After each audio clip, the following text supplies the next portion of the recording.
بسم اللہ الرحمن الرحیم۔ السلام علیکم معزز طلباء کرام، آپ سب کیسے ہیں؟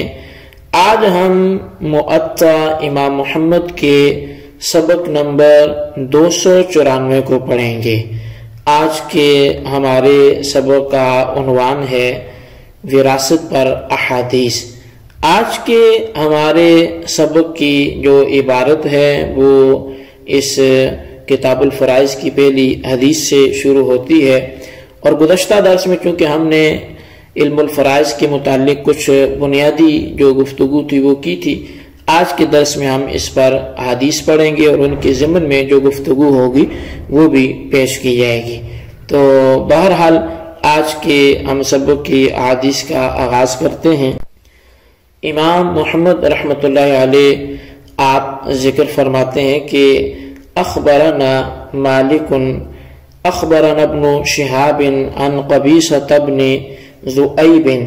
ان عمر بن الخطاب رضی اللہ تعالی عنہ فرض للجد الذي يفرض له الناس اليوم۔ امام محمد رحمۃ اللہ علیہ فرماتے ہیں کہ ہمیں امام مالک نے ابن شہاب سے اور وہ قبیصہ بن ذؤیب سے خبر دیتے ہیں کہ حضرت عمر بن خطاب رضی اللہ عنہ نے دادا کے لیے اتنا ہی ترکہ فرض کر دیا جتنا آج کل لوگ دیتے ہیں۔ قال محمد وبهذا نأخذ في الجد وهو قول زید بن ثابت وبه يقول العامة وأما أبو حنيفة فإنه كان يأخذ في الجد بقول أبي بكر الصديق وعبد الله بن عباس رضي الله عنهم فلا يورث الإخوة معه شيئا۔ امام محمد رحمۃ اللہ علیہ آپ فرماتے ہیں کہ دادا کے بارے میں بھی ہم اسی کو اختیار کرتے ہیں، یعنی ہم صاحبین اسی کو اختیار کرتے ہیں، اور یہی حضرت زید بن ثابت رضی اللہ عنہ کا بھی قول ہے، اور عام فقہا بھی یہی قول کرتے ہیں۔ لیکن امام محمد رحمۃ اللہ علیہ آپ فرماتے ہیں کہ امام اعظم امام ابو حنیفہ رضی اللہ تعالیٰ عنہ ہیں، وہ اس حوالے سے حضرت سیدنا ابو بکر صدیق رضی اللہ تعالی عنہ وہ ان کے اور حضرت عبداللہ بن عباس رضی اللہ عنہما کے قول کو لیتے ہیں، وہ دادا کی موجودگی میں بھائی کو ترکہ نہیں دلاتے۔ اخبرنا مالک اخبرنا ابن شہاب عن عثمان بن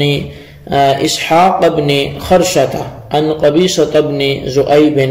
انه قال جاءت الجدة الى ابي بکر تسأله میراثها فقال ما لك في كتاب الله من شيء وما علمنا لك في سنة رسول الله صلى الله عليه وسلم شيئا فارجعي حتى أسأل الناس۔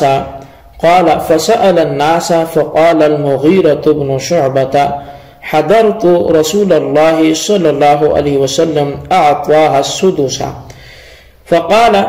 هل معك غيرك؟ فقام محمد بن مسلمة فقال مثل ذلك فأنفذه لها أبو بكر ثم جاءت الجدة الأخرى إلى عمر بن الخطاب تسأله ميراثها فقال ما لك في كتاب الله من شيء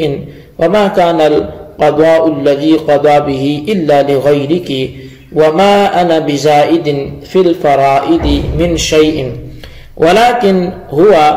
ذلك السدس فإن اجتمعتا فيه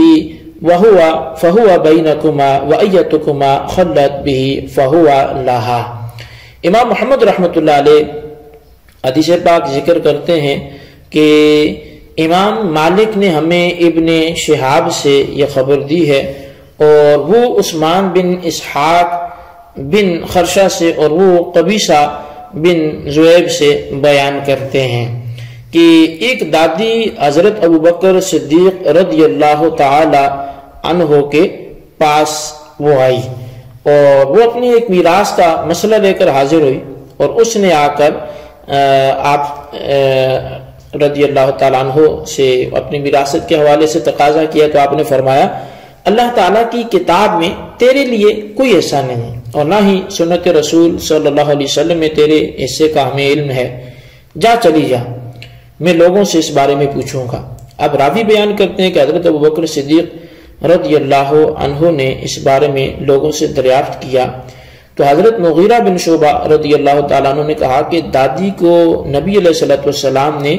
چھٹا حصہ دیا تھا۔ ابو بکر صدیق نے پوچھا تمہارے ساتھ کوئی اور بھی اس کا شاہد ہے؟ تو حضرت محمد بن مسلمہ نے کھڑے ہو کر ایسے ہی کہا، جس پر حضرت ابو بکر صدیق رضی اللہ تعالیٰ عنہ نے دادی کے لیے چھٹے حصے کے نفاذ کا وہ فیصلہ کر دیا۔ تو بہرحال آپ سے اب وہ یہ وراثت لے کے چلے گی۔ پھر ایک نانی حضرت عمر بن خطاب رضی اللہ تعالی عنہ کے پاس حاضر رہی۔ آپ سے اس نے اپنی میراث کے بارے میں پوچھنا چاہا تو اسے حضرت عمر بن خطاب رضی اللہ تعالیٰ عنہ نے فرمایا، اللہ تعالیٰ کی کتاب میں تیرا کوئی ایسا نہیں ہے، کوئی ذکر نہیں ہوا، اور جو فیصلہ نبی علیہ الصلوۃ والسلام اور ابو بکر صدیق رضی اللہ تعالیٰ عنہ نے کیا ہے وہ تیرے لیے نہیں ہے بلکہ تیری غیر کے لیے یعنی دادی کے لیے تھا، اور میں فرائض میں زیادتی نہیں کر سکتا۔ ہاں تیرے لیے چھٹا حصہ ہے، اگر دادی نانی دونوں موجود ہوں تو چھٹا حصہ تمہارے دونوں کے درمیان تقسیم ہوگا، اور اگر کوئی ایک ہو تو پورا چھٹا حصہ اسے ہی ملے گا۔ قال محمد وبهذا نأخذ اذا اجتمعت الجدتان ام الام وام الاب فالسدس بينهما وان خلت به احداهما فهو لها ولا ترث معها جدة فوقها وهو قول ابي حنيفة والعامة من فقهائنا رحمهم اللہ تعالی۔ امام محمد رحمۃ اللہ علیہ آپ بیان فرماتے ہیں کہ ہمارا احناف کا یہی مسلک ہے کہ اگر دادی نانی جو ہے دونوں موجود ہوں تو اس صورت میں چھٹا حصہ ان دونوں میں تقسیم ہوگا، اور اگر ان میں سے صرف ایک ہو تو چھٹا حصہ مکمل اسی کا ہوگا، اسی ایک کے ہوتے ہوئے پر دادا یا پر نانی کو حصہ نہیں ملے گا۔ یہی امام اعظم امام ابو حنیفہ اور ہمارے عام فقہائے کرام کا قول ہے۔ تو اب جو پہلا اثر تھا اس میں حضرت سیدنا جو ہے عمر بن خطاب رضی اللہ تعالیٰ عنہ سے دادا کے میراث کے بارے میں آپ کا ارشاد ذکر کیا گیا کہ آپ نے دادے کو اتنا ہی حصہ دیا جس قدر آپ کے زمانے کے حضرات علماء کرام دیا کرتے تھے۔ تو یہ پہلے کا اس کے حوالے سے ذکر ہوا، پہلے اثر کے حوالے سے، کہ آپ کے زمانے کے لوگ اس سے حضرت زید بن ثابت رضی اللہ تعالیٰ عنہ کی طرف اشارہ ہے کہ وہ اس زمانے کے تھے۔ حضرت زید بن ثابت رضی اللہ تعالیٰ عنہ کا دادی کی میراث کے بارے میں یہ قول بھی ہے کہ دادا کی موجودگی میں اگر میت کے بھائی بھی ہوں تو وہ بھی وارث میں یعنی وراثت میں حصہ دار ہوں گے۔ یہی قول امام مالک کا بھی ہے، امام شافعی اور صاحبین کا بھی ہے۔ حضرت زید بن ثابت رضی اللہ تعالیٰ عنہ کے نزدیک حقیقی اور اللاتی جو بھائی بہنوں کی موجودگی میں جبکہ دادا بھی ہو تو انہیں بھی دادا کی مائیت میں حصہ ملے گا۔ حضرت زید بن ثابت رضی اللہ عنہ کے نزدیک اگر میت کا بھائی ایک یا دو ہو اور دادا بھی ہو تو آپ دادا کو ایک بھائی کی حیثیت دیتے ہیں، یعنی میت کا اگر ایک بھائی اور دادا موجود ہوں تو دادا کو ایک حصہ ملے گا، اور دو ہونے کی صورت میں دادا کو تیسرا حصہ ملے گا، اور اگر دو سے زیادہ بھائی ہوں تو دادا کو بہرحال تیسرا حصہ ہی ملے گا۔ اب صاحب سراجی یہاں لکھتے ہیں کہ جب دادا کو بھائی کی حیثیت دی گئی تو اس کے بھائی والے حصے اور ثلث جمی مال میں سے جو زیادہ ہوا وہ اس کو ملے گا۔ امام اعظم امام ابو حنیفہ رضی اللہ عنہ کا موقف اس کے خلاف ہے، ان کے نزدیک دادا کی موجودگی میت کے بھائیوں کو محروم کر دیتی ہے، خواہ بھائی وہ کسی قسم کے بھی ہوں۔ تو صاحب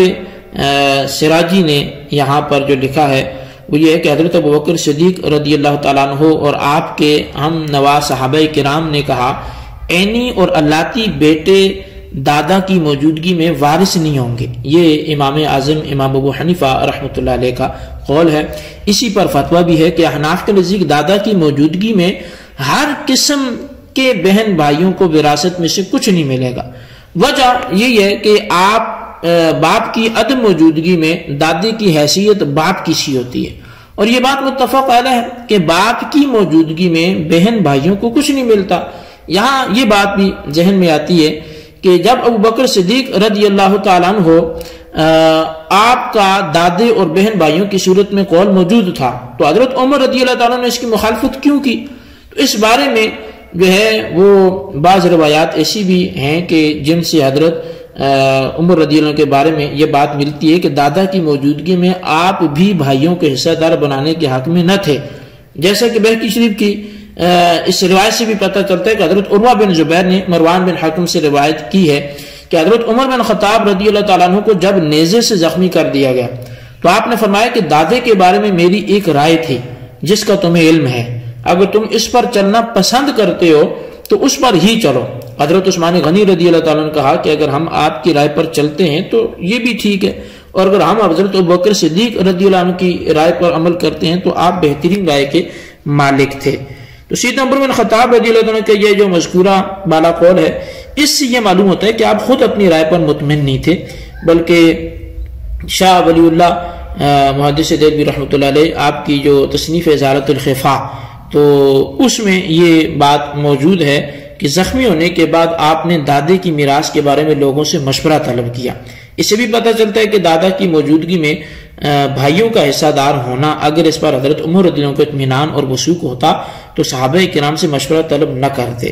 تو بہرحال ان آثار سے یہ معلوم ہوتا ہے کہ حضرت ابوبکر صدیق رضی اللہ تعالیٰ عنہ کا موقف نہایت مضبوط تھا، وہ یہ کہ دادا کی موجودگی میں وہ بھائیوں کے حصہ دار نہیں سمجھتے تھے۔ حضرت عبداللہ بن زبیر رضی اللہ تعالیٰ عنہ نے اہل کوفہ کو جس انداز سے جواب دیا وہ ابوبکر صدیق رضی اللہ عنہ کے موقف کو اور بھی مضبوط کرتا ہے۔ چنانچہ بہقی شریف میں عمر بن میمون عودی سے روایت ہے کہ میں اس وقت حضرت عمر رضی اللہ عنہ کے پاس موجود تھا جب آپ کو زخمی کیا گیا۔ پھر بقیہ قصہ انہوں نے بیان کیا، اس میں یہ بھی تھا کہ حضرت عمر رضی اللہ تعالیٰ عنہ نے اپنے صاحبزادے عبداللہ کو فرمایا کہ میرے پاس وہ تختی لاؤ جس میں کل میں نے دادا کی میراث کے بارے میں لکھا تھا، اور فرمایا کہ اگر یہ معاملہ اللہ تعالیٰ مکمل کرنے کا ارادہ فرماتا تو اسے مکمل کر دیتا۔ یہ سن کر حضرت عبداللہ نے کہا کہ ہمیں آپ کا یہ امر کافی ہے۔ اس پر حضرت عمر نے فرمایا نہیں، یہ کہہ کر اس تحریر کو پکڑا اور پھاڑ دیا۔ تو اس روایت سے بھی معلوم ہوتا ہے کہ حضرت عمر بن خطاب رضی اللہ تعالیٰ عنہ نے آخری وقت اپنے پہلے قول سے رجوع فرما لیا تھا، لہٰذا ابوبکر صدیق رضی اللہ عنہ جو قول ہے وہی معمول بھی یہاں ہے، اسی پہ عمل ہوگا، اور احناف اور یعنی امام اعظم چونکہ اسی کو اپناتے ہیں تو لہٰذا اسی پر ہی عمل بھی کیا جائے گا۔ تو بہرحال یہ ہمارا آج کا سبق تھا جس کو آپ اچھی طرح سمجھیں، اس کے خلاصے کو اپنے رجسٹر پر ضرور لکھیں۔ اللہ تبارک و تعالیٰ سے دعا ہے جو کچھ ہم نے پڑھا سنا سے یاد رکھنے کی توفیق نصیب فرمائے، آمین بجاہ نبی الامین صلی اللہ علیہ وسلم۔